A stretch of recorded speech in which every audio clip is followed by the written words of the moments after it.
नमस्कार। आपदा का सामना के एक और विशेष अंक में आप सभी दर्शकों का बहुत बहुत स्वागत है। मैं हूं असीम मिश्रा और आज के अंक में हम बात करने वाले हैं जंगल की आग की। जंगल की आग की यानी कि उनके कारण क्या हैं और उनके निवारण क्या हैं। इस बहुत ही महत्वपूर्ण विषय पर हम इसलिए बातचीत कर रहे हैं क्योंकि बीते दिनों आपने समाचार माध्यमों के जरिए ये सुना होगा, देखा होगा किस तरह से भारत में जो जंगल हैं, खासकर उत्तराखंड के जंगलों की बात की जाए, हिमाचल प्रदेश के जंगलों की बात की जाए और अब तो जम्मू कश्मीर में भी जंगलों में आग लगने की घटनाएं बहुत ज्यादा हुई हैं और इन घटनाओं की वजह से बहुत ज्यादा नुकसान हुआ है। पर्यावरण को नुकसान हुआ है, जान माल का नुकसान हुआ है। इसी विषय पर आज हम बातचीत करेंगे। हमारे साथ कुछ बहुत ही खास मेहमान इस वक्त स्टूडियो में जुड़े हुए हैं और कुछ ऑनलाइन भी है। हमारे साथ हैं राजेंद्र सिंह जी, जो कि सदस्य हैं एनडीएमए के। सर, आपका बहुत बहुत स्वागत है इस खास कार्यक्रम में। हमारे साथ दूसरे खास मेहमान हैं नरेंद्र सिंह बुंदेला, जो कि आईजी हैं एनडीआरएफ के। आपका भी बुंदेला जी बहुत बहुत स्वागत है। और साथ ही साथ हमारे साथ एक बहुत ही मशहूर पर्यावरणविद और ये कम्युनिटी लेवल पे, सामुदायिक स्तर पर पर्यावरण को बचाने के लिए और मैती आंदोलन से ये इनका बहुत ही गहरा नाता लगा रहा है। हमारे साथ पद्मश्री कल्याण सिंह रावत जी हैं। पद्मश्री कल्याण सिंह रावत जी, आपका भी बहुत बहुत स्वागत है इस खास कार्यक्रम में। नमस्कार सर, थैंक यू सर। शुरुआत सबसे पहले राजेंद्र जी आप ही से मैं करना चाहूंगा। और जैसा कि हमने कहा कि इस सीजन में भी, हमने पिछले साल भी देखा, इस साल भी देखा कि बहुत ज्यादा जो है घटनाएं हुई हैं। हिमाचल प्रदेश में की बात कर ली जाए, उत्तराखंड की बात कर ली जाए और अब तो जम्मू कश्मीर की भी खबरें आ रही हैं। आपकी नज़र में ये जो फॉरेस्ट फायर है, जंगल की आग, इसके पीछे सबसे अहम कारण क्या है? देखिए, पहले आपको हमें समझना होगा कि ये फॉरेस्ट फायर जो है, इसको आपदा क्यों कहते हैं जी। जो कि एक जिसको हम एक ढंग से अगर हम अपने प्रयास में अगर उसको नियंत्रित नहीं कर सकें, जो अनप्लैन्ड हो, जिसको हमने प्रेडिक्ट नहीं किया, अनप्रेडिक्टेबल हो, उस चीज़ को हम फॉरेस्ट फायर कहते हैं, क्योंकि ये अनप्लैन्ड होती हैं। और इसके जो मुख्य कारण हैं, ये वहाँ का मौसम, वहाँ की टोपोग्राफी और वहाँ का फ्यूल लोड जो है, मेन कारण इसके होते हैं। अगर हम इसको वर्गीकृत करते हैं तो हम देखते हैं कि 4 तरह की हमारे यहाँ फॉरेस्ट फायर होती हैं। एक होती है जो उत्तर पश्चिमी जो है, हमारा जो हिमालयन रीजन है, इसमें होती है। और इसमें मुख्य जो आग होती है वो होती है फ्यूल लोड के कारण, जिसमें कि पेरूल का, जिसको हम पाइन नीडल कहते हैं, उसका जो है बहुत बड़ा योगदान इसमें होता है। और दूसरा कारण इसका होता है कि जो ट्रांस ह्यूमन है, जिनको चरवाहा हम बोलते हैं, उनकी जो है इसमें भी, उनके कारण भी इसमें जो है उनसे हमें नुकसान होता है। जो पश्चिमी जो क्षेत्र है, जैसे गुजरात में गिर फॉरेस्ट है, वहाँ सिर्फ सूखे पत्तों के कारण जो है, फ्यूल लोड के कारण यह आग लगती है। जो मध्य भारत का क्षेत्र है हमारा जो है, और मध्य और पूर्वी क्षेत्र है, पूर्वी भारत का क्षेत्र है, वहाँ जो है गैर लकड़ी उत्पादन जो है, जिसमें हम कहते हैं महुआ के पत्ते, तेंदू के पत्ते, उनके शुष्क पत्तों के कारण जो है आग लगने का खतरा होता है। वो जो नॉर्थ ईस्ट की जो फायर होती है, वो सिर्फ कृषि स्थानांतरण के कारण होती है कि हम आज खेती यहाँ कर रहे हैं, कल दूसरी जगह कर रहे हैं, उसके कारण जो है ये आग लगती है। और इससे जो नुकसान होता है, वो नुकसान होता है कि हमारी एक जो है, जो हमारी मिट्टी है, उपजाऊ भूमि है, उसको सबसे बड़ा नुकसान होता है। सॉइल इकोलॉजी जो है उससे खराब होती है। माइक्रोफोना जो होता है ज़मीन के अंदर जो है, वो पूरी तरह से नष्ट हो जाता है। दूसरा इसमें जो नुकसान होता है वो हमारे पक्षियों को और जीव जंतुओं को होता है कि जब आग लगती है तो वो वहाँ से निकल नहीं पाते और निकलने का रास्ता ढूंढते हैं, तो शहरों की तरफ और कस्बों की तरफ और गांव की तरफ वो निकलते हैं। और तीसरा जो मेन है उसमें कि जो जंगल का एक सुरक्षा जो कवर होता है, जिसमें झाड़ियाँ होती हैं और चीज़ें जो छोटी छोटी होती हैं, वो जल के जब पूरी तरह से नष्ट हो जाती है तो आग जो है फिर जो है आगे बढ़ती है। तो ये लो इंटेंसिटी आग और मीडियम इंटेंसिटी फायर और लार्ज इंटेंसिटी की फायर जो है, इसके ऊपर डिपेंड करती है कि हमने कब उसको पहचाना, कब उसकी जानकारी हमें मिली और उसके बाद कितनी रोकथाम हम इसकी कर सकते हैं। अगर इस पूरे सीजन की बात कर ली जाए तो अब तक जंगलों में लगी आग की वजह से कुल नुकसान की बात की जाए तो वो 5 करोड़ 66 लाख ₹54,286 का अब तक हो चुका है और ये नुकसान 1,550 अग्निकांड की घटनाओं में अब तक हो चुका है। ये हिमाचल प्रदेश की सिर्फ और सिर्फ बात मैं कर रहा हूँ। आप बाकी स्टेट भी, उत्तराखंड भी है और बाकी स्टेट्स भी हैं। नुकसान काफ़ी ज़्यादा हो रहा है पैसे की, और जैसा कि उन्होंने कहा कि पर्यावरण का और जो वहाँ पशु पक्षी रहते हैं उनका सबका नुकसान हो रहा है। ऐसे में जब आग लगने घटनाएं हो जाती हैं, आग लग जाती है बृहद पैमाने पर, उसके बाद जो रिस्पांस होता है वो एनडीआरएफ का होता है। वो किस तरह से रिस्पॉन्ड करते हैं? हमारे साथ नरेंद्र सिंह बुंदेला जी हैं जो कि आईजी एनडीआरएफ के। नरेंद्र सिंह जी, जब इस तरह की घटनाएं हो जाती हैं, आपको कितनी देर के बाद सबसे पहले सूचना मिलती है, एक तो ये बताएं। और जब आप लोगों को सूचना मिल जाती है कि भाई इस जगह पे घटना हुई है, आग लग गई है बृहद पैमाने पर, आपका फर्स्ट रिस्पांस कैसा होता है? तो मैं ये बताना चाहूँगा, फॉरेस्ट फायर का जो इंसिडेंट स्टेट में होता है, सबसे पहला रिस्पांस फॉरेस्ट डिपार्टमेंट करता है। फॉरेस्ट डिपार्टमेंट का लोकल कम्युनिटी है, फायर सर्विस के लोग हैं, वो रिस्पॉन्ड करते हैं। अभी मिनिस्ट्री ऑफ होम अफेयर्स ने हमारी 3 टीमें बनाने का निर्देश दिया है, जिसके तहत हमने उत्तराखंड, असम और आंध्र प्रदेश में 3 टीमें इनको ट्रेनिंग की है, इनको इक्विपमेंट उपलब्ध करवाए हैं। ये छोटे तौर पे हमने काम करना शुरू किया है। तो इसमें जब भी कोई फॉरेस्ट फायर का इंसिडेंट होता है और स्टेट को लगता है कि उनको एडिशनल सपोर्ट चाहिए, तो वो फिर एनडीआरएफ, हम उनसे कोऑर्डिनेट करते हैं। एनडीआरएफ को डिमांड की जाती है तो हम अपनी टीम वहाँ पर भेजते हैं। और बेसिकली हमारी टीम है फॉरेस्ट डिपार्टमेंट के जो लोग हैं उनके साथ मिलके, उनके वॉलंटियर्स के साथ मिलके फॉरेस्ट को बुझाने में काम करते हैं। और इसमें प्लानिंग बहुत इंपॉर्टेंट है। प्लानिंग और स्ट्रेटेजी क्या है, क्योंकि फॉरेस्ट बहुत ज़्यादा फैलता है, हर जगह आप इंटरवीन नहीं कर सकते, तो उसको कहाँ पर रोकना चाहिए, किस तरह फॉरेस्ट का जो दायरा और कहाँ नैरो करके कहाँ पर ख़त्म करना आसान होगा, ये ज्योग्राफी और टोपोग्राफी पे डिपेंड करता है। उस हिसाब से हम फील्ड पर काम करते हैं। हमारे साथ कम्युनिटी लेवल पे किस तरह का रोल प्ले किया जा सकता है और किस तरह का रोल प्ले किया जा रहा है, हमारे साथ इस पर बातचीत करने के लिए पद्मश्री कल्याण सिंह रावत जी हैं, जो कि इसी तरह के एक मैती आंदोलन से जुड़े हुए हैं। रावत जी, आपका बहुत बहुत स्वागत है इस कार्यक्रम में एक बार फिर से। और आपसे हम जानना चाहेंगे कि कम्युनिटी लेवल पे, आपने सुना हमारे जो मेहमानों को, कि कम्युनिटी लेवल पे जो रिस्पॉन्स है वो बहुत ज़्यादा इंपॉर्टेंट हो जाता है। वो इसलिए क्योंकि कहीं आग लगी, वो फैली, और जब तक कि एजेंसीज को इन्फॉर्म किया जाएगा, उनके पहुंचने में, साजो सामान के साथ पहुंचने में टाइम बहुत बीत जाता है। और इस टाइम में जो जंगल की आग वो काफ़ी फैल जाती है। ऐसे में कम्युनिटी के लोगों का, और आप चूंकि जुड़े हुए हैं मैती आंदोलन से, किस तरह का रोल आप लोग प्ले करते हैं? सर, ये जंगल की आग बुझाने में सबसे ज्यादा जो महत्वपूर्ण हाथ है वो कम्युनिटी का है। सामुदायिक रूप से जब तक समुदाय आगे नहीं आएगा तो तब तक हम आग बुझाने में कतई सक्षम नहीं हो पाएंगे। क्योंकि जनता देखती है कि हमारा सामने का जंगल जल रहा है, जब तक फॉरेस्ट के लोग आते हैं, जब तक एसडीआर, हमारी आरडीएफ या अन्य लोग आते हैं, तब तक हमारे गांव के लोग वहां पहुंच करके आग बुझाने का काम शुरू कर देते हैं।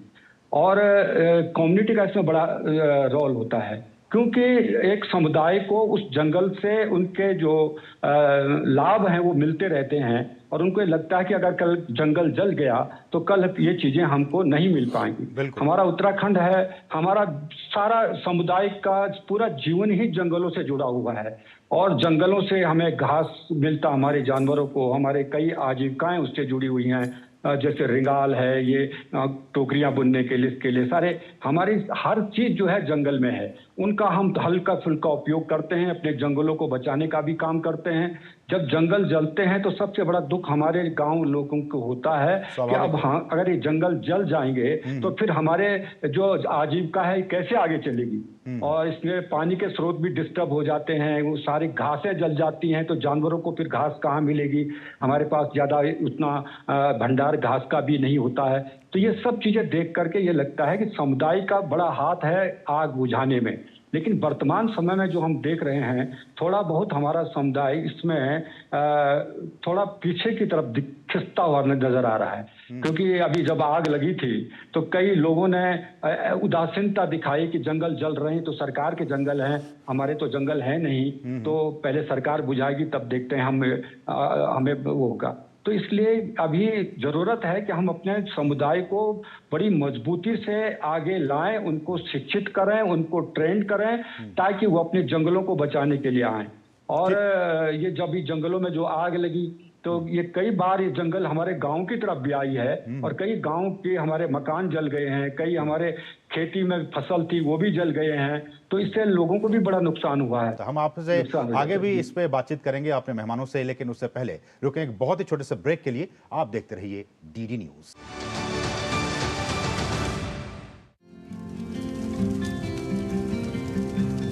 पापा, ये जंगलों में आग लग कैसे जाती है? बेटा, गर्मी के गर्म तापमान के अलावा घरों के जलते पदार्थ जैसे कि दिए, सिगरेट, उनसे सूखे पत्ते और घास फूस में आग फैल जाती है। तो ऐसा होने से रोके कैसे? बच्चों, सबसे पहले तो आप ये सुनिश्चित करें कि आग आप लोगों की वजह से ना लगे। इसके अलावा और भी बहुत से कारण हैं जंगलों में आग लगने के, जैसे पराली जलाना, घर के बाहर खुले में खाना बनाना। तो सदा याद रखें कि आग को बुझाने की जिम्मेदारी उसी की है जिसने आग जलाई है। बच्चों, आपको फॉरेस्ट डिपार्टमेंट और हेल्पलाइन नंबर मालूम होना चाहिए। मैं सब समझ गया। क्या समझे? सतर्कता में सुरक्षा हमारी। राष्ट्रीय आपदा प्रबंधन प्राधिकरण द्वारा जनहित में जारी। Intense physical activity and exposure to heat can cause fatal heat stroke. The symptoms are high fever, nausea or vomiting, weakness, cramps, dizziness, loss of coordination, trouble breathing or uneasiness, rapid heartbeat, chest pain, fainting. If you see someone in this condition, give them first aid. Call the 108 ambulance immediately. Till then, move them to a shaded area. Make the person lie down with elevated feet. Cool down the body with wet cloths. Fan them. If they are fully conscious, give them ORS, lemon juice or buttermilk. Avoid aerated and caffeinated drinks. Your alertness can save a life. और break के बाद आपका फिर से स्वागत है। आप देख रहे हैं आपदा का सामना, और आपदा के सामने के इस अंक में इस बार हम बात कर रहे हैं जंगल की आग की, उसके क्या कुछ कारण हैं और उसके क्या कुछ निवारण हो सकते हैं। राजन सर, एक बार फिर से आपसे आप रुक करूंगा। और ये तो जैसा कि हमने अभी सुना कि जो कम्युनिटी लेवल पे लोग हैं कई बार रेस्पॉन्ड करते हैं, लेकिन वो एक जो उत्साह है वो अब नहीं है। उनके मन में भी आ गया कि चलो सरकार आएगी, सरकार के जंगल हैं वो आके करेंगी। एक तो इस पे आपका मैं रिस्पॉन्स चाहूँगा। दूसरा कि लोकल फैक्टर्स के साथ साथ ग्लोबल फैक्टर्स, अल नीनो का इफेक्ट या ग्लोबल वार्मिंग, इसको आप कितना इंपॉर्टेंट मानते हैं इस तरह की आग में?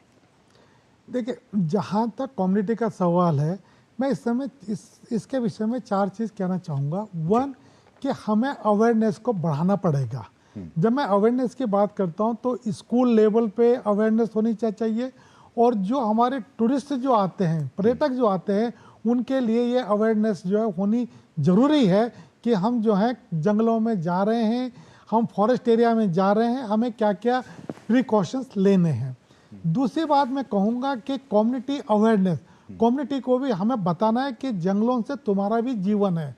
और अगर उत्तराखंड और हिमाचल और कश्मीर वगैरह की बात करूं तो उत्तरांचल एक ऐसा राज्य है जो करीब करीब आधे उत्तर प्रदेश को ऑक्सीजन की सप्लाई करता है।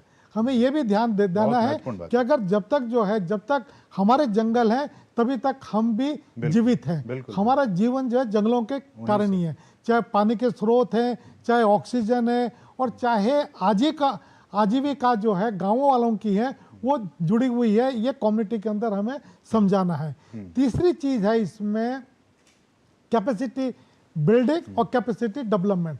कैपेसिटी हमने बना दी है, हमने गांव-गांव में, और फॉरेस्ट डिपार्टमेंट ने वन रक्षक बनाए हैं, ग्रामीण युवक मंगल दल बना रखे हैं, लेकिन अगर हमने उनके पास नए इक्विपमेंट नहीं दिए हैं, जो उनकी कैपेसिटी अगर डेवलप नहीं की है, अगर उनको हमने संसाधनों से सुसज्जित नहीं किया, तो उनके लिए बहुत मुश्किल होता है कि किस तरह हम आग को बुझाएं। और चौथा जो है इसमें जो है कि इसकी रेगुलर मॉनिटरिंग होनी जरूरी है। फ्रॉम अक्टूबर नवंबर ऑनवर्ड, जैसे बुंदेला साहब ने कहा है, फायर लेन्स को बनाना है, जो फ्यूल लोड है उसको कम करने के लिए है। एक सामूहिक प्रयास होना चाहिए। और मैं कल्याण सिंह रावत जी, मैथी फाउंडेशन, ऐसे लोगों को बधाई देता हूं कि ये लोग उस चीज़ को बनाए रखे हैं। और उत्तराखंड का तो इतिहास है, चाहे गौरा देवी का इतिहास हो, चाहे सुंदरलाल बहुगुणा जी का इतिहास हो, कल्याण सिंह जी का इतिहास हो, इन लोगों ने पूरा जीवन अपना जंगलों को बचाने में लगाया है। देखिए, जलवायु परिवर्तन आपने कहा है, हीट वेव और जंगलों में आग का संबंध आपस में बहुत गहरा है। जब जब गर्मियां पड़ी हैं, अगर आप पूरा इतिहास उठा करके देखेंगे तो जब जब गर्मियां ज़्यादा हुई हैं तब तब आपकी घटनाएं ज़्यादा हुई हैं। क्यों हुई हैं? ये जैसे आपने कहा कि घास में आग लगा दी, पर्यटक गए, पर्यटकों ने किसी ने भी कुछ छोटी सी एक गलती भी कर दी, जाने अनजाने में हो गई, उसके कारण आग लग गई है। तो इससे और इसका जो सबसे बड़ा इफेक्ट हो रहा है, जैसे अगर हम मध्य भारत में चलते हैं या उत्तराखंड में चलते हैं तो जो जनवरी फरवरी में जो बारिशें होती थी वो बारिशें अभी नहीं हो रही हैं। और जब बारिशें होती थी तो जमीन में नमी बहुत ज़्यादा होती थी, तो अगर फायर की कोई घटनाएं होती भी थी तो उस समय जो है वो आग नहीं पहुंच पाती थी। अब वो बारिशें बंद हो गई हैं। तो जब बारिशें बंद हैं, फ्यूल लोड बढ़ गया है, सूखी पत्तियां हैं, और ये एक ऐसा आक्रामक ज्वलनशील है, ये जो पाइन जो निडिल है जिसको हम पेरूल बोलते हैं, ये ऐसा ज्वलनशील है कि इसमें थोड़ी सी आग लगी और जब तक लोग यहाँ तक पहुँचते हैं तब तक जो है बहुत बड़ा ये दानव रूप ले लेती है। तो बिल्कुल आपने सही कहा कि जिस तरह से ग्लोबल वार्मिंग और जो क्लाइमेट चेंज की घटनाएं हो रही हैं हर साल हम देख पा रहे हैं, ये एक बहुत बड़ा फैक्टर है। मैनमेड तो है ही, लेकिन ये भी जो प्राकृतिक कारण है वो भी एक बहुत बड़ा फैक्टर इस तरह की घटनाओं को बढ़ाने में। लेकिन हमारे साथ लगातार एनडीआरएफ के भी आईजी बने हुए हैं नरेंद्र सिंह बुंदेला जी। बुंदेला जी, जो बेस्ट प्रैक्टिसेस हैं, अब चूंकि घटनाएं लगातार बढ़ती जा रही हैं, जो संख्या, जो नंबर्स आग लगने की घटनाएं बीते सालों में हुआ करती थी उसमें हम इजाफा हम देख रहे हैं। बेस्ट प्रैक्टिसेस ग्लोबल लेवल पे क्या है? आप फ्रांस का जिक्र कर रहे थे और वहाँ पे भी घटनाएं होती हैं, उनके जो फायर फाइटर्स हैं, जो टीमें हैं, वो कैसे करती हैं और हम उसको बेस्ट प्रैक्टिसेस को यहाँ इंडिया में कैसे अडॉप्ट कर सकते हैं, उसको अप्लाई कर सकते हैं? फॉरेस्ट फायर मैनेजमेंट के बेसिक कंसेप्ट्स हैं, बेसिकली उनको हम ठीक से कर सकें तो बहुत हद तक हम कई फॉरेस्ट फायर इंसिडेंट को कम कर सकते हैं और नहीं भी होने दे सकते हैं। तो जो सबसे इम्पॉर्टेंट है, जो कि फॉरेस्ट फायर पूरे साल भर नहीं होता है, वो रेस्ट पीरियड बहुत लिमिटेड पीरियड है, 2 से 3 महीने कह सकते हैं। जब ड्राई सीजन है, मॉइस्चर कम है, हीट ज़्यादा है, जब फायर के इंसिडेंट ज़्यादा होने के साथ, तो बेस्ट प्रैक्टिसेस में ग्लोबली जो मैंने समझा और देखा है कि उस समय जो फॉरेस्ट फायर रिस्पॉन्डर्स हैं वो अलर्ट ज़्यादा होते हैं, उनकी संख्या ज़्यादा होती है और ये प्री पोजिशनिंग करते हैं। जैसे हमारे देश में भी फॉरेस्ट फायर का जब इंसिडेंट जब बढ़ेगा गर्मी के समय में, फॉरेस्ट डिपार्टमेंट भी स्टेट्स में अपने वॉलंटियर्स जो फॉरेस्ट फायर के वर्कर्स हैं वो काफ़ी प्री पोजिशनिंग कर देते हैं, अलर्ट रहते हैं और जंगलों में वो काम करते हैं कि जितने भी उनके फ्यूल हैं उनको पहले से या तो हटा दें या उनको कंट्रोल बर्निंग कर दें और शुरू से ही काम शुरू कर देते हैं। तो सबसे ज़्यादा इफेक्टिव ये होता है। दूसरा जो हमने देखा कि उतना आसान भी नहीं, इतने बड़े जंगलों को आप साफ करना, उन पत्तियों को हटाना, it's not a easy task. ये पूरा कवर नहीं कर सकते, तो मकसद ये होता है कि उसको लिमिट कर दें। अगर फॉरेस्ट फायर लगता है तो एक पर्टिकुलर पैच में लगे, उससे आगे नहीं फैल पाएगा। उससे भी क्या होता है, लोकलाइज्ड हो जाता है। तो वो जिस हद तक कर सके वो करना बहुत जरूरी होता है।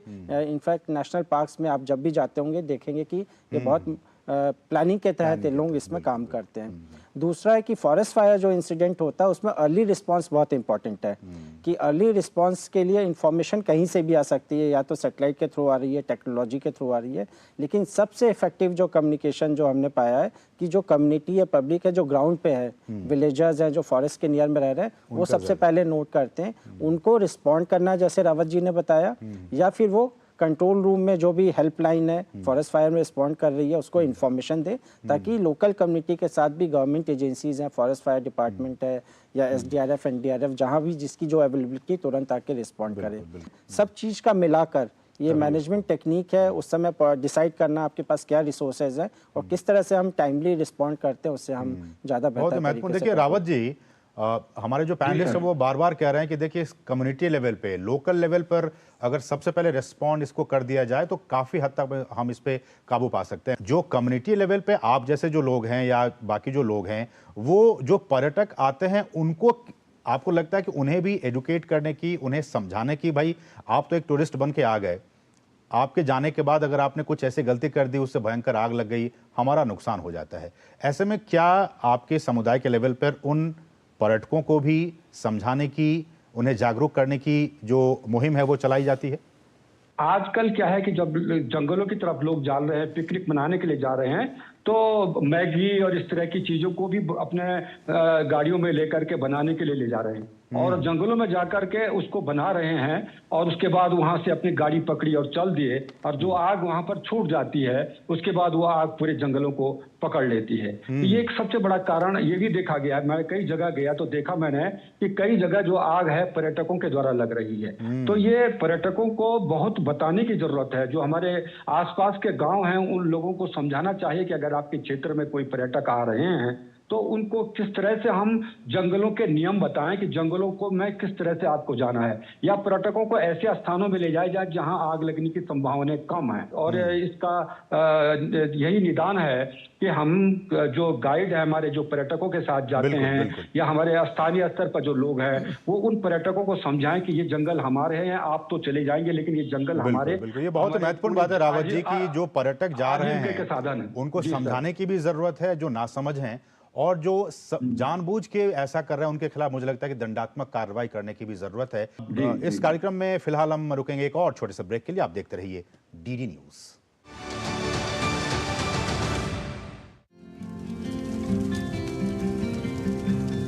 पापा, ये जंगलों में आग लग कैसे जाती है? बेटा, गर्मी के गर्म तापमान के अलावा घरों के जलते पदार्थ जैसे कि दिए, सिगरेट, उनसे सूखे पत्ते और घास फूस में आग फैल जाती है। तो ऐसा होने से रोके कैसे? बच्चों, सबसे पहले तो आप ये सुनिश्चित करें कि आग आप लोगों की वजह से ना लगे।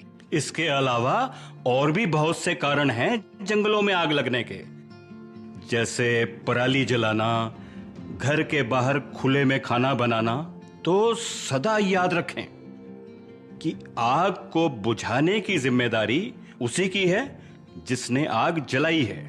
बच्चों, आपको फॉरेस्ट डिपार्टमेंट और हेल्पलाइन नंबर मालूम होना चाहिए। मैं सब समझ गया। क्या समझे? सतर्कता में सुरक्षा हमारी। राष्ट्रीय आपदा प्रबंधन प्राधिकरण द्वारा जनहित में जारी। Intense physical activity and exposure to heat can cause fatal heat stroke. The symptoms are high fever, nausea or vomiting, weakness, cramps, dizziness, loss of coordination, trouble breathing or uneasiness, rapid heartbeat, chest pain, fainting.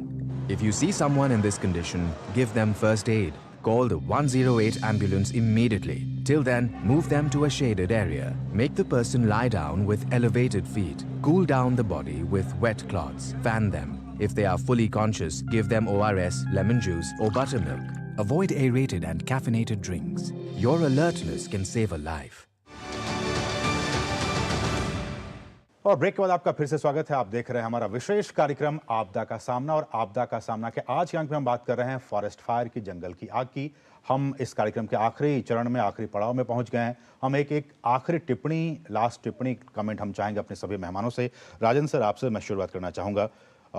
कैसे देखते हैं आने वाले दिनों में, चूंकि climate change अपनी जगह है, ग्लोबल वार्मिंग अपनी जगह है, हम एक इंसान के तौर पर, एक नागरिक के तौर पर हम किस तरह का रोल प्ले कर सकते हैं? देखिए, कम्युनिटी जहाँ जहाँ जुड़ी है वहाँ वहाँ हम लोगों ने इस पे विजय प्राप्त की है। गुजरात अर्थक्वेक हुआ, वहाँ के लोगों को जोड़ा हमने और उनके अनुसार हमने वहाँ मकान बनाए। नेपाल अर्थक्वेक हुआ, 50,000 मकान हमने कम्युनिटी के साथ मिलकर भारत सरकार ने बनाए हैं। जब हम साइक्लोन के एरिया में जाते हैं तो साइक्लोन रिस्क मिटिगेशन जो प्रोग्राम हमने लॉन्च किया है, बिपरजॉय देख लीजिए, रिमाल देख लीजिए, लॉस ऑफ लाइफ इज 0। और इसीलिए हम कहते हैं कि अर्ली वार्निंग डिसेमिनेशन जो हो रहा है वो हो रहा है, टाइम पे है। चाहे वो NRSA की रिपोर्ट है, 1 घंटे के अंदर पहुंच जाती है। और FSI ने एक वेब पोर्टल लॉन्च किया है अपना, जिसमें 2,86,520 लोगों ने उसको जनरेट किया है, उनको अपलोड किया है अपने फोन पे। तो ऐसा नहीं है कि ये नहीं है, हर एक के पास लोगों को जागरूक किया लेकिन जा रहा अब है। उस समय जागरूकता बहुत ज्यादा है लोगों के पास है। लोगों के पास ये है कि इस नुकसान को कम किया जाए, एसओपी बनाई जाए, और जो उत्तराखंड में जो लोग जा रहे हैं कम से कम उसमें 4 धाम यात्रा के लिए तो जा ही रहे हैं, लेकिन उसमें एक लाइन ये भी जोड़ दिया जाए कि भाई जंगलों में जाने से पहले क्या क्या सावधानियां आपको लेनी है, डूज एंड डोंट्स करने की जरूरत है। मुंदला जी, आपका आखिरी टिप्पणी आपकी, किस तरह से इसको माने कि और किस तरह की प्रैक्टिसेस लाने की जरूरत है ताकि अगर फ्यूचर में, भविष्य में और भी विकराल घटनाएं होती हैं तो उसको एक काबू पाया जा सके? तो जैसा कि सर ने बताया कि सबसे इम्पॉर्टेंट है कैपेसिटी बिल्डिंग, जिसमें ट्रेनिंग भी है, इक्विपमेंट का है, रिसोर्सेज है, ये बहुत इम्पॉर्टेंट है। इसके अलावा जो सेकंड पार्ट है कैपेसिटी बिल्डिंग के अलावा कि रिस्पांस पार्ट, क्योंकि जहाँ देखा गया है कि अब अगर हम दूसरे देशों की बात करते हैं कि फॉरेस्ट फायर के इंसिडेंट्स बढ़े हैं, लेकिन जिस देशों ने फॉरेस्ट फायर का रिस्पांस मैकेनिज्म स्ट्रॉन्ग किया है, अर्ली वार्निंग सिस्टम स्ट्रॉन्ग किया है और टाइमली रिस्पॉन्ड कर रहे हैं, वहाँ पर एक लेवल से जाके फॉरेस्ट फायर के इंसिडेंट्स रुके भी हैं। ऑब्वियसली कि जो भी फायर इंसिडेंट होता है पुलिस भी उसमें कार्रवाई करती है, लीगल एक्शन और स्ट्रॉन्ग हो, लोगों के अगेंस्ट कार्रवाई हो, अवेयरनेस हो, तो इससे भी बहुत फर्क। रावत जी, आपके पास आना चाहूंगा, आखिरी टिप्पणी, किस तरह से समुदाय, व्यक्ति विशेष, गांव वाले किस तरह का रोल प्ले कर सकते हैं? सर ये है कि कोई भी आग जंगल की होगी वो बिना समुदाय के सहयोग से नहीं बुझ सकती है, चाहे हम कैसे कैसे उपकरण ला दें। इसलिए जरूरी है कि समुदाय को प्रशिक्षित किया जाए। हमारी महिला मंगल दल हैं, युवा मंगल दल हैं, इनको आग किस तरह से बुझाई जाए इसकी ट्रेनिंग दी जानी चाहिए। और मैं दूसरा ये रिक्वेस्ट करता हूं कि जो 1980 में जो एक वनों के लिए एक अधिनियम बना था कि 1000 मीटर से ऊपर जो है पेड़ों को न काटा जाए, उसमें से चीड़ को अलग कर दिया जाए, क्योंकि चीड़ इतना बढ़ गया है हमारे उत्तराखंड में, 28% से ऊपर चीड़ चले गया है और ये चीड़ ही सबसे बड़ा कारण है। अगर चीड़ का हम वैज्ञानिक प्रबंधन शुरू कर दें और उसमें लोगों को उसकी वो दे दें, तो उसमें लगता है कि आग की घटनाएं तो होती ही रहेंगी, लेकिन उसको न्यून किया जा सकता है और हम कम से कम जंगलों को जो है नुकसान से कर सकते। ये कुछ नीतिगत मामले हैं और जैसा कि आपने कहा कि क्या कुछ इसमें किया जा सकता है, जो चीड़ के जो पेड़ हैं उनको कैसे कट किया जा सकता है जिससे कि जो वनाग्नि है उस पर कम से कम वो घटनाएं हो सकें। फिलहाल समय इतना ही है इस कार्यक्रम में, तो बहुत बहुत शुक्रिया अजय साहब का, बहुत बहुत शुक्रिया हमारे साथ इस कार्यक्रम में जुड़ने के लिए। हमारे बुंदला जी आपका भी बहुत बहुत शुक्रिया और रावत जी आपका भी बहुत बहुत शुक्रिया इस कार्यक्रम में जुड़ने के लिए और अपने अनुभवों को हमारे दर्शकों के साथ साझा करने के लिए। तो इसके साथ ही आज के इस कार्यक्रम में बस इतना ही। मुझे और हमारी पूरी टीम को दीजिए अनुमति। नमस्कार।